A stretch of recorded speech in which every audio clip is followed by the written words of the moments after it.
有一个销售员来找我的时候告诉我，燕啊，为什么每一次我喝了咖啡过后，我的喉咙都会痒痒的，我都会想要咳嗽。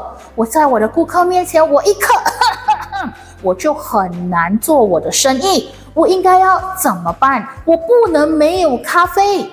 在做了1对1的咨询过后，才发现其实是因为他有轻微的咖啡过敏症状，所以呢，我就建议他做轻补调。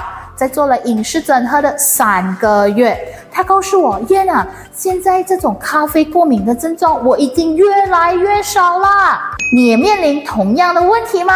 想要知道他到底轻补调怎样做吗？可以点击留言区的链接。我是燕，你的饮食规划师，让你在享尽美食的同时拥抱健康。